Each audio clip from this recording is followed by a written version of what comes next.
আমি বলবো যারা নবীকে কটূক্তি করে, নবীর নামে গালিগালাজ করে, এদের মৃত্যুদণ্ড, এই আইনটাও যেন বাংলাদেশের এই সংসদ থেকে পাশ করা হয়। আসসালামু আলাইকুম ওয়া রাহমাতুল্লাহি ওয়া বারাকাতুহু। বাংলাদেশ জাতীয় পার্লামেন্টে আমাদের একজন এমপি মহোদয় হানজালা সাহেব, তিনি চমৎকার করে একটা বক্তব্য দিয়েছেন এবং দাবি করেছেন যে আমাদের নবীর ব্যাপারে কেউ যদি কোনো রকম বাজে মন্তব্য করে, কটূক্তি করে, তাকে মৃত্যুদণ্ড দিতে হবে।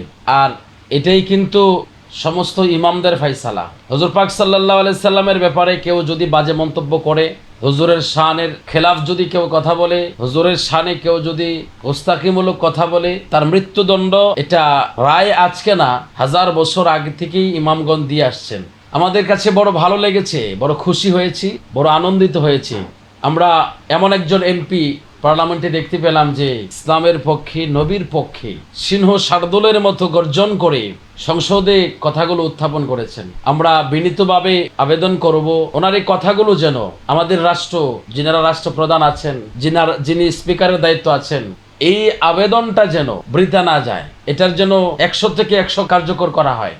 এটা আমাদের সাধারণ জনগণ এবং সমস্ত আলেম, সমস্ত ইমামদের এটা আমাদের দাবি।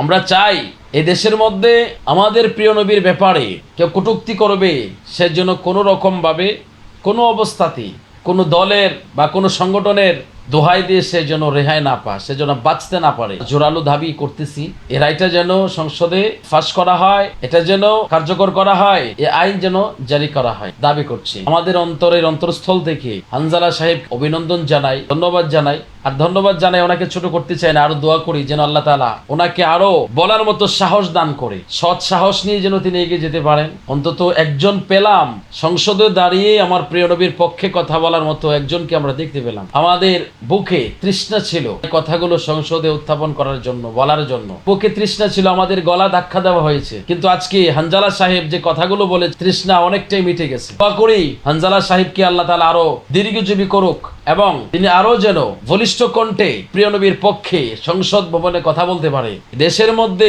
মুসলিমদের জন্য কাজ করে যেতে পারে। আল্লাহ তাআলা ওনাকে আরো শক্তি, সাহস দান করুক এবং এটার পক্ষে যারা কাজ করবে তাদেরকেও যেন আল্লাহ তাআলা দুনিয়াতেও সম্মানিত করে, পরকালেও সম্মানিত করে। আর যারা বিরোধিতা করে, এটাকে বানচাল করার চেষ্টা যারা করবে, আল্লাহ তাআলা তাদের হেদায়েত দান করে, সে দোয়া আল্লাহ পাকের দরবারে করি।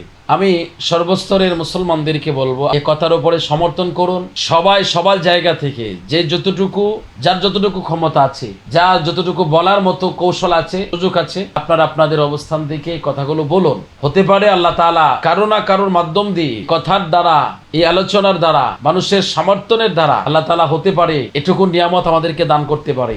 আমার দেশে এই আইনটা জারি হতে পারে। আর যারা নাস্তিক, ব্লগার, ধর্মের দুশ্মন, নবীর দুশ্মন, মুস্তাকে রসুল, ধর্মবিরোধিতা যারা নিবেদিত থাকে, তাদেরকে সতর্ক করে দিচ্ছি। ফিল্ডকে আপনারা খালি পেয়ে বহুত করেছেন, এখন ইনশাআল্লাহ বলার মতো দেখা যাচ্ছে আমাদের সংসদ ভবনে কিছু বান্দা আল্লাহ তাআলা তৈরি করেছেন। ইনশাআল্লাহ আরো সামনে হবে, ভবিষ্যতে আরো সুন্দর, উজ্জ্বল হবে। মহামান্য রাষ্ট্রপতির কাছে এবং মাননীয় প্রধানমন্ত্রীর কাছে এবং আমাদের স্পিকার মহোদয়ের কাছে রিকোয়েস্ট করব যেন হানজালা সাহেবের কথাটাকে আমলে আনা হয়, এই রায় যেন দেওয়া হয়, এই আইন যেন করা হয়। আল্লাহ তাআলা সবাইকে সঠিক বুঝ দান করুক, দিনের পথে থেকে ইসলামের খেদমত করার তৌফিক দান করুক। আসসালামু আলাইকুম ওয়া রাহমাতুল্লাহি ওয়া বারাকাতুহু।